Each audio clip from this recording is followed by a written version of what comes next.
Hey everyone, my name is Vex, and this is going to be episode 1 of creating a cryptocurrency from scratch. Now, fair disclaimer, I have absolutely no clue what I'm doing, and so this is going to be less of a tutorial and more of a just a straight up learning process as I go through this. I will try to share as much as I already know, and so I know at least enough to get us through this first episode, so that's what I'm going to try and do. I will be live streaming my progress and my research over on my Twitch. I'll leave it in the description if you guys want to come stop by. But for now, let's get right into the episode. Alright, so first you're going to need two websites here. You're going to need the Binance Smart Chain faucet and the remix.ethereum.org platform to be able to code in solidity, I don't know, to be able to code your crypto solidity. That's what it's called. Thank you. So first, uh, basically just some more background. I'm going to be creating a coin called CarbonCoin. The details and the properties of the coin are kind of still in my head right now, and I have no clue how to implement them. So if you guys want to leave help in the comments, I'd greatly appreciate that. But for now, I'm just going to make the basic layout. Episode 1's basic layout. And so these are the two websites we're going to need to test everything. You're also going to need a MetaMask account, which I've gone ahead and already made here. We're going to go ahead switch to a CarbonCoin account. I already added Ether, but I'll add more when I show you because I tested this off camera. So first we're going to want to create a workspace here. I'm going to call it CarbonCoin because that's what we're creating. Now you're going to get a bunch of these, introductory things. I'm just going to go ahead and delete all of the folders because personally I think it's just messy. And so we're going to go ahead and delete everything here. And I'm going to go ahead and make a new file. Call it carbon.sol. This is going to be the main file for our crypto. And if you've never coded in Solidity before, I'll try my best to explain what everything does. But I'm not a pro at it either, so it's going to be a learning process for the both of us. But to get started here, we're going to go ahead and do what's called pragma, which basically just identifies what version of Solidity we're going to be using. And here I'm going to do pragma solidity. We're going to use 0.8.4 because I believe that is the most recent version. Yes, 0.8.4. Let's go ahead and change that. And so that just confirms that we are using the correct version of Solidity. Now we're going to want to make our contract. And this is where you want to put your coin name. So I'm going to put Carbon. And we're going to go ahead and make the algorithm. We're first going to start by we need 4 things. We need to get the total supply. So a variable for total supply. We need a variable for name, a variable for the symbol we want it to run under, and decimals. How many decimals we want. The average for decimals, the common standard is 18, so we'll go ahead and set that. And decimals is going to go ahead and be an unidentified integer, uint. We use unidentified integers because that's just how Solidity works. Now our symbol is going to be a string, so we can go ahead and input that. String symbol equals, and for strings, we're going to double quote, and we're going to put CBM. Same goes for the name here. String name equals, and we can name it whatever we want. We're going to name it Carbon. That's what we want the name of our coin to be. And an unidentified integer for total supply. We're going to go ahead and set this to however many coins we want. We are going to make just 1 million coins of this. So go ahead and put those 6 zeros. And since we have 18 decimals, we are going to have to do 10 to the power of how many decimals we have. 18 is to the power of insolidity. This doesn't mean that the total supply will be 10 to the, be in the quadrillions. It just means that multiply, times 18 for one coin, because there's 18 decimals. Now, we do need to specify the scopes of these. So we'll go ahead and take all of these public here. Now, you can do it private, but it does get a little bit more complicated, so I'm going to go ahead and put it public. We shouldn't have any issues with that. Now I'm going to go ahead and inside the contract here, we're going to make what's called a constructor. The constructor runs only one time when your coin is launched. When you upload the contract to the smart chain, your constructor will run once. And so this is where we're going to want to create the total supply. So balances with the brackets is what we're going to use as an indicator to the balance of whatever we want. So whatever, in this case, we're going to use message.sender. So whoever runs it, in this case, me, since I'm the owner, I'll be running the constructor and I'm the sender of this program. We're going to be checking my balance. My balance, when the coin is created, is going to be set equal to the total supply. So I'm going to have all the coins. I'm going to be able to distribute them via airdrop, via ICOs, via however we want to do it. I'm probably going to go down the airdrop route because this is a learning process, not a money-making scheme. But for now, we'll just allocate all the coins to me. So now that we have our constructor done, we're going to want to create a few functions here. So I'm going to start with the basic function balance of, and we want to start with the owner address. So whoever runs this is considered the owner. We're going to make it public. We're going to be able to view the address, and we'll have it return an integer. We want it to return the address, or the balance of the address. So then we're going to return the balance of our instance variable here, owner. So when you run balance, the address, the owner address here, you're going to put your crypto address when you want to check the balance of what you have, what someone else has. So we're going to return the balance of the owner, and that's going to be our unidentified integer. So we're all good for balance of. Now we're going to want to do something called transfer. We want to be able to create the liquidity, be able to create the transactions that happen on the chain. So we're going to go with the function of transfer.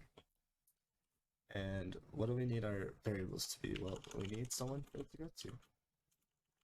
We need the amount that you're transferring. So an integer value. And we're going to make this public. And we're going to have it return a boolean. We want it to return whether or not it was successful in conducting that transfer. Now, what's really cool in Solidity is that you have a required function, which actually allows you to set a prerequisite, a hard prerequisite for something to happen. In this case, we want the balance of the sender. So whoever's sending it, the balance of the sender needs to be greater than or equal to the amount that they're trying to send. So they need to be able to have the money. If not, we're going to send them a message that says balance is too low. Now, if we get past our prerequisite gates, we're going to want to update the balance of both parties. We'll start with the balance of who it's going to. The balance of who it's going to is going to be plus equal the amount that was sent. Now, the balance of the message.sender, whoever sent it, is going to be minus equal to value. That's with any normal transaction. Now, what we're going to have to do is create something that's called an event. An event happens, in this case, when transfers occur, you can consider that an event. Now, our event transfer is going to be conducted, and we need all addresses indexed. Indexed means we are taking every address in this case from So we're taking every address that it came from. We need to find every address, so index that it's going to, and we need the value. And that's what's going to be posted. That's going to be the public information, what went from where and how much went. And so these are the three things that we need to fill from our function. Our function here is the only place that knows what these true values are at the moment. So in order to send those, we're going to use the function emit. So we're emitting to transfer. We need to send them first, who it's from, message.sender. Then we need to send who it's to, in our case, whoever the to instance variable was. And then we're going to send the value, how much was actually transferred. And then if all is well, we're going to return true, so we still get our return function here. Perfect. Now that we're done with that, we're going to make another function here. Transfer from.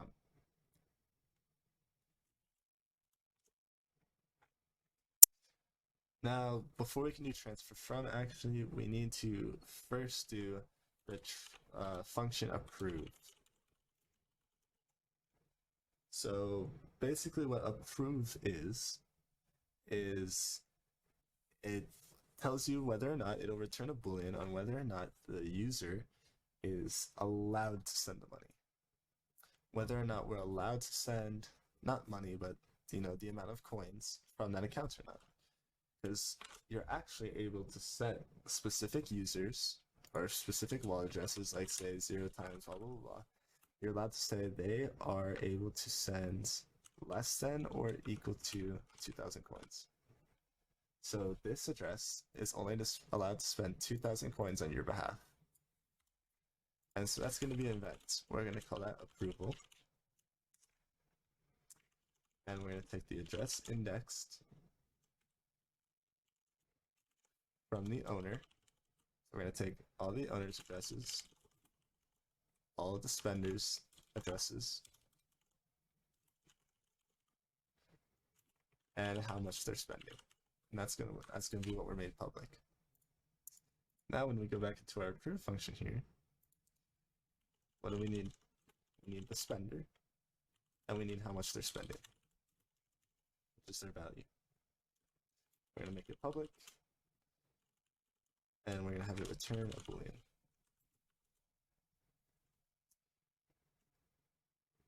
All right. Now, we're actually going to need what we call mapping variables. Now, we used a mapping variable here, bounce. If you're familiar with JavaScript, these are kind of like your arrays, your array lists, but in Solidity, they're called mapping variables. So we're gonna have to define a mapping variable. Forgot to do this earlier, but we'll do it now for balance. So we're gonna have the address that goes to the unidentified integer. So the address has an integer, your balance, and we're gonna name it public. We're gonna give it a scope of public and call it balance. Balances, my bad. There we go. All right, balances. Because it's more than one. It's not just balance, it's all the balances. Now we need to make our mapping address for the approve function. So we're going to take the address and we're going to have it point to, just like, we point to a number for a balance, we're instead going to point to another mapping variable which points to a number, because this is ever changing. Allowances are always changing. So address to an unidentified integer, we're going to call this public allowance. You can set the allowances, you can change the allowances, and so we're going to have it point to a dynamic area. Now, we can use allowance just like we use balance, and we have the sender, but we also have the spender. because we need to check if the spender has the allowance to sender. And that's where this mapping area is. The spender is filling this in, and so that we can check the allowance of message.sender if they're allowed to send it. All right, and we'll set that equal to the value. Now we need to fill it in, so we're going to emit for approval message.sender, spender, and the value. And this part is really confusing, to be honest. For me, it took me quite a long time to just understand what was going on here, so sorry if I'm not explaining it perfectly. But hopefully if you slow the video down, you can get a full grasp of it. And so now we'll move on to the transfer from. And this is different from transfer because I can choose to transfer from a specific wallet address, and it doesn't need to be mine. I can transfer from any wallet address in which I have an allowance to transfer from. So if I own a wallet and I give my best friend a $1,000 spending limit, kind of like a credit card limit. If I give him a limit of $1,000 he can spend on my card, when he goes to the bank, he can either transfer, but if he's transferring, he can only transfer from his cards. But if he uses the transfer from function, he can transfer from my card. He has a $1,000 spending limit on my card, and he can use that. So we need to know who it's from, who it's going to, and how much is being spent, just like any other transaction like we had up earlier. We're going to set a public and have it return a boolean, because we're going to add some requirements. So I'm going to go ahead and for learning purposes pause the video here. What do you think are the 2 requirements that we are going to use here?